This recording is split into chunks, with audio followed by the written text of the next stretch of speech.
She walked into Ash Creek Station in the middle of a whiteout, barefoot, wearing nothing but a cotton dress. The door slammed behind her as the wind howled outside. Snow followed her in, swirling across the wooden floor before settling. No one spoke. No one moved. Because everyone in that room understood one thing instantly. She should not have been alive. The temperature outside was 30 below. Men twice her size had frozen to death less than a mile from that door. And yet, there she stood. Her dress was damp, but not frozen. Her skin flushed, but not blue. Steam rose faintly from her shoulders, like she had just stepped out of warm water. Eli Mercer was the first to recognize her. His chair scraped sharply against the floor as he stood. "Naomi?" His voice broke on her name, not from the cold, from fear. Because the last time he had seen Naomi Vale, she had been lying under a cottonwood tree, burning with fever, barely able to speak. And they had left her there. We... He couldn't finish the sentence, but he didn't have to. Everyone in that room remembered. Wagon Master Caleb Voss stood near the fire.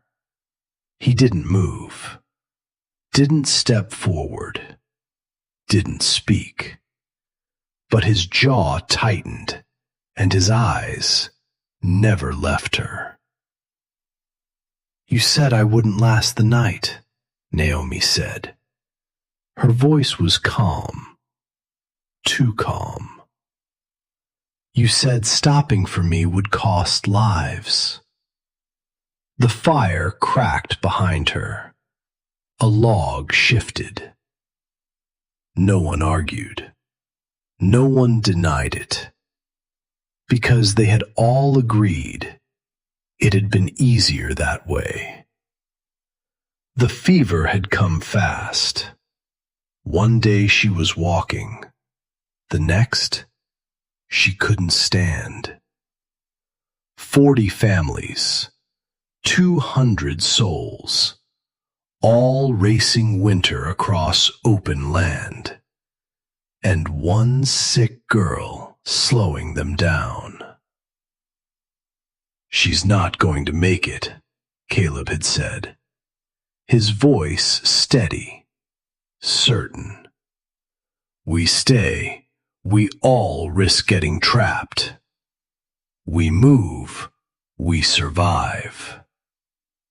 No one had wanted to say it, but no one had stopped him either. Not Eli, not the others. Not a single voice. They left her with a blanket, a canteen, and what they told themselves was mercy. Naomi remembered the sound of the wagons pulling away, the wheels grinding through dirt, the silence after. She remembered thinking, this is how it ends. Not in a storm, not in a river crossing, but alone. And then, nothing. Darkness, heat, voices that didn't belong to anyone she knew. Until she woke up, and the world was different. Now she stood in front of them again. Alive, warm, impossible. "You were wrong," she said. Not loud, not angry, certain. "You thought this land was trying to kill me." She took one slow step forward, snow melting beneath her feet. "But it was the only thing that kept me alive." Outside, the wind screamed against the walls. Inside, no one spoke, because the question had already taken hold. If she hadn't died out there, then what had she found? She should have died before the sun went down. That was what they had all believed, what Naomi herself had believed, as the wagon train disappeared beyond the ridge. The fever had already taken hold. Her skin burned, her thoughts came apart in fragments. Voices, faces, memories, none of them staying long enough to make sense. Time stopped meaning anything. The sky dimmed, the air cooled, and somewhere between waking and dreaming, she let go. That was when Singing Willow found her, not by chance, by pattern. The old woman had been moving through the land the way she always did, reading it, watching for what didn't belong. A shape where there should be none, a silence where there should be movement, a body where there should be life. "You should be gone already," Singing Willow said quietly. Her voice carried no surprise, no panic, only observation. Naomi didn't answer. She couldn't. Her eyes were open, but they saw nothing. The old woman knelt beside her, pressed a hand to her forehead, then nodded once. "Still here." The travois was built quickly.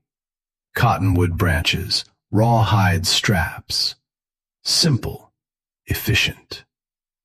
Naomi barely felt the movement as she was lifted, barely felt the pull as she was dragged across the land. But the land itself changed. The air shifted first. Not warmer, not yet, but different, heavier. Then came the sound, soft at first, then constant. Water moving where no river should be. Steam rising where there should only be cold. The hot springs lay hidden between low ridges, invisible unless you knew exactly where to look. Pools of water that never froze. Steam drifting upward even in the coldest air. Singing Willow lowered Naomi into one of them. The heat hit instantly. Too much, too sudden. Then something changed. The burning became warmth. The warmth became relief. And the fever began to break. She drifted in and out of consciousness, held upright by steady hands, the water moving gently around her. Hours passed, maybe days. Time didn't matter. What mattered was this: she didn't die. On the third day, she woke. Not fully, not strong, but present. The ceiling above her wasn't sky. It was woven branches, a shelter. Warm, not from fire, from the ground itself. Steam rose faintly through the packed earth floor, carrying heat with it. Naomi turned her head slowly. Singing Willow sat nearby, watching, waiting. "You are still here," the old woman said. Naomi swallowed, her throat dry. "Why?" The question was not about the fever, not about the pain. It was about survival. Singing Willow didn't answer immediately. She reached for a wooden bowl, held it out. "Drink." Naomi did. The liquid was warm. Strange, but it settled into her body like something it recognized.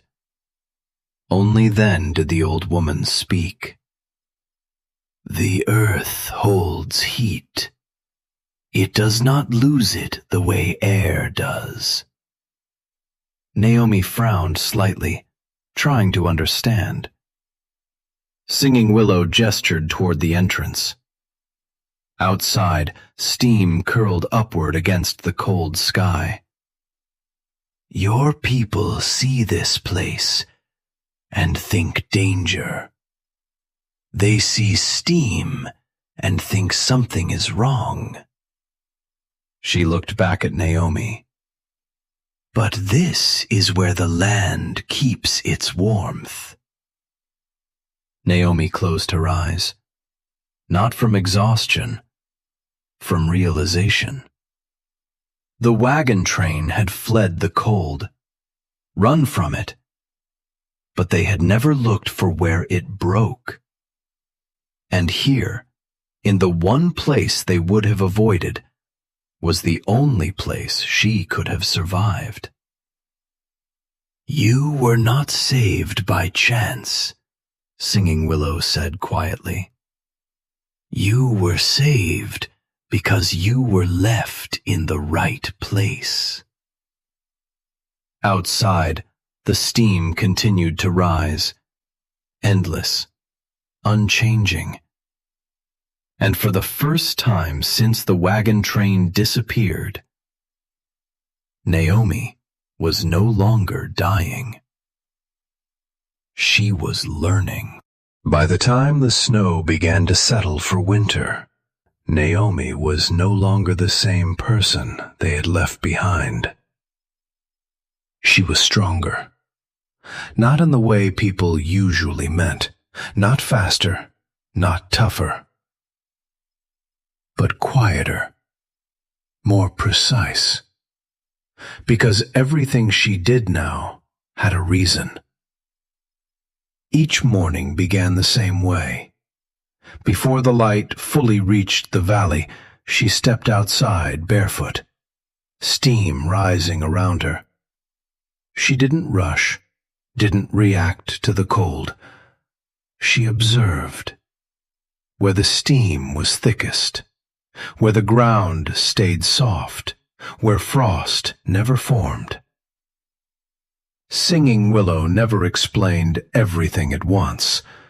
She showed, then waited, and Naomi learned. "The heat moves," the old woman said one morning. "Not everywhere the same." Naomi crouched low, pressed her hand into the soil. Warm, even through the thin layer of frost above. A few steps away, cold, hard, dead. Same land, different behavior, and that difference was survival. She began mapping it in her mind, not with lines, not with words, but with memory. This vent, safe. That pool, too hot. That patch of ground, thin ice. Every detail stored, every pattern repeated, until it became instinct. By midwinter, she could walk the entire basin in a whiteout. Not by sight, by feel. Where the wind dropped, where the ground softened, where the air smelled faintly of minerals. The shelter changed too. What had once been a simple structure became something more deliberate. Steam vents guided beneath the floor, channels cut to direct warmth. The air inside stayed steady, not hot, not cold, just enough. 70 degrees on some nights, while the world outside dropped below 40 under. No fire, no wood, nothing to run out. And that changed everything, because while others counted fuel, Naomi counted something else. Time. She could rest, sleep, recover, while others woke every hour to feed dying flames. Food came differently too, not stored, not hoarded, found. Fish in the warmer pools, roots that grew where frost couldn't reach, small life surviving in hidden warmth. "This place feeds itself," Singing Willow said once, "if you know how to look." Naomi didn't answer. She was watching, learning, because for the first time in her life, she wasn't fighting the land. She was following it. And it was enough. Weeks passed, then months. The storms grew worse. Wind that erased tracks within minutes. Snow that buried entire ridges. Travel stopped. Supply lines failed. And somewhere beyond those hills, people began to run out. Naomi didn't see it, but she felt it. In the silence, in the absence of movement, in the way the land itself seemed heavier. Then one afternoon, a figure appeared at the edge of the basin, barely moving, half collapsed into the snow. Naomi froze, not from fear, from recognition. The coat, the posture, the way he staggered forward. She had seen it before, on the day they left her. It was Eli. He dropped to his knees before reaching the steam, his hands shaking, his breath broken. Behind him, more shapes, faint, slow, dying. The wagon train, or what was left of it. Naomi stood still. The wind moved around her. The steam rose, and for a moment, everything narrowed to one question, the same one Singing Willow had asked her without words.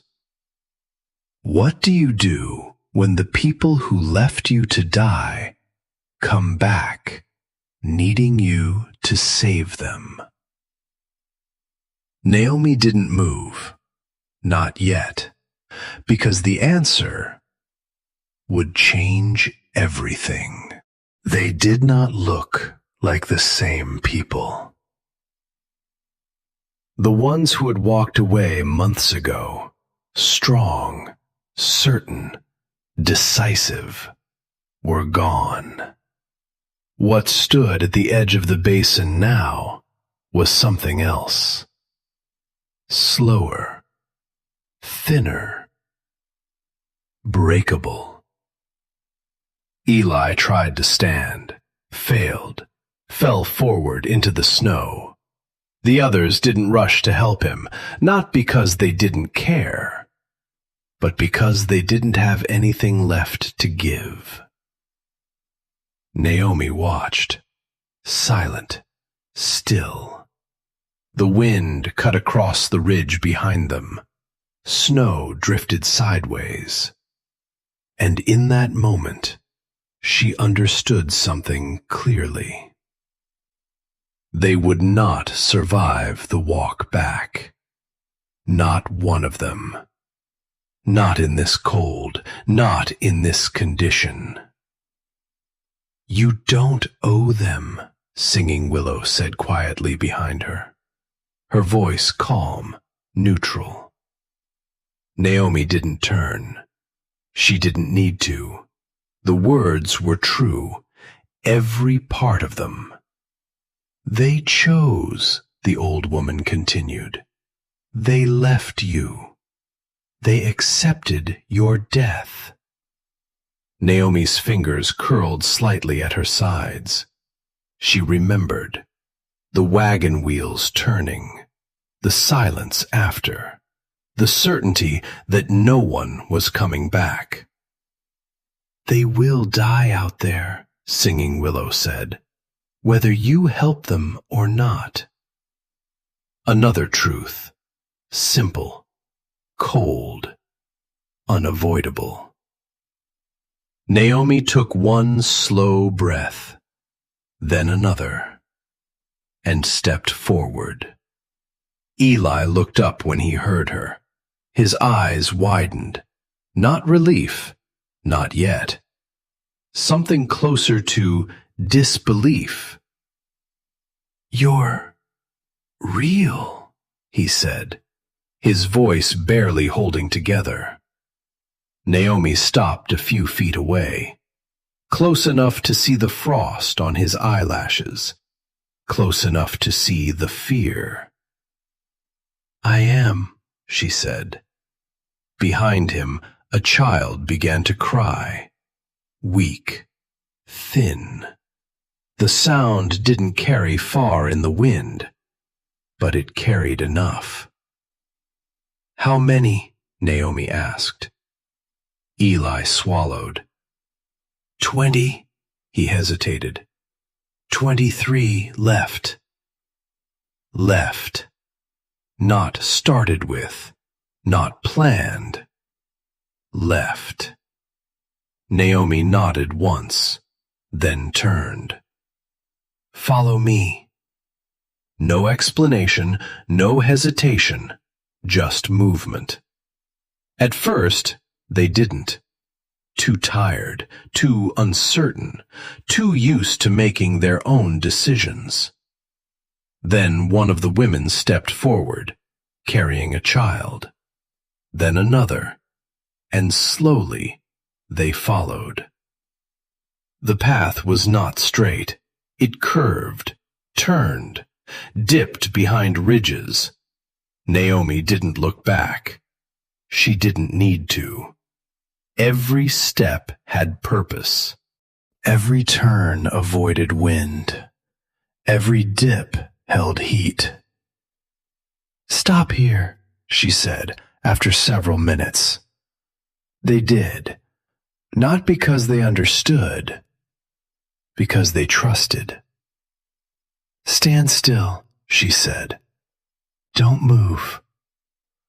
Steam rose faintly around them, barely visible, but they felt it. Not warmth, not yet. Less cold, just enough. Naomi waited, counting silently, then nodded. "Now." They moved again, step by step, stopping, warming, moving. A rhythm, simple, precise. What should have taken hours, what should have killed them all, did not. Because Naomi wasn't leading them through the storm. She was leading them through the breaks in it. When they finally reached the basin, no one spoke. They didn't have to. Steam rose thick from the pools. Warm air touched frozen skin. Some of them dropped to their knees. Others cried. Not loudly, just enough to release what they had been holding. Naomi turned to face them, her voice steady, clear. Slowly, she said, not the hottest water. Start at the edge. They listened, every word, because now she was the only one who understood how to survive. They stayed there long after the storm passed. At first, because they had no strength to leave. Then, because they had no reason to. The hot springs did what no cabin had done, what no fire could sustain. They held. Warmth without effort, food without scarcity, time without fear. The children recovered first, color returning to their faces, voices growing stronger. Then the adults, slowly, quietly, as if they were being rebuilt from the inside out. Hiram Slade watched it happen from the edge of the pool. He didn't speak much, didn't give orders, didn't explain, because for the first time, he had nothing to lead. On the third night, he approached Naomi, carefully, like a man stepping onto uncertain ground. I made the call, he said, his voice low. I told them to leave you. I said it was mercy. Naomi didn't interrupt, didn't look away. I was wrong. The words came slowly, heavy, not practiced, not polished, real. Naomi studied him for a moment, then shook her head slightly. You weren't wrong about the storm, she said. You were wrong about the land.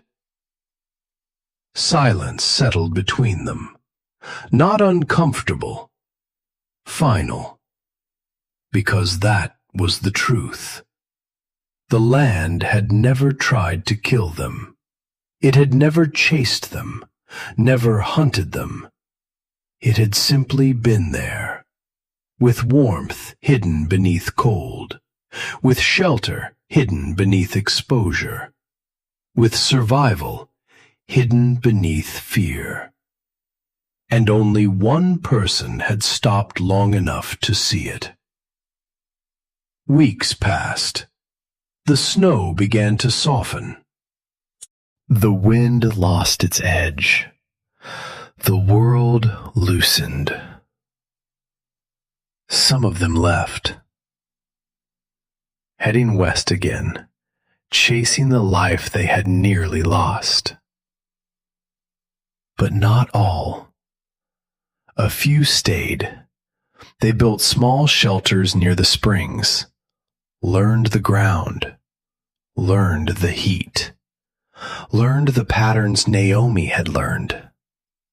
Not quickly, not easily, but enough. Hiram Slade did not leave. He remained near the edge of the basin, working, quiet. He never tried to lead again, but he listened. And that was enough. Years later, people would speak of that winter, of the storm that should have taken them all, and of the girl, the one they had left behind, who walked back out of it. They called it a miracle, something unnatural, something impossible. Naomi never corrected them, because the truth was simpler. There had been no miracle, no luck, no accident, just attention, just patience, just the willingness to see something small and understand that it mattered. Warm ground beneath frozen air, steam rising where no fire burned, a path through the cold that no one else had noticed, and a choice, the only one that ever really matters, to walk away or to understand. Naomi Vale chose to understand, and because of that, 23 people lived. Not because she was stronger, not because she was luckier, but because she saw what everyone else ignored. And sometimes, that is the difference between dying in the storm and walking through it.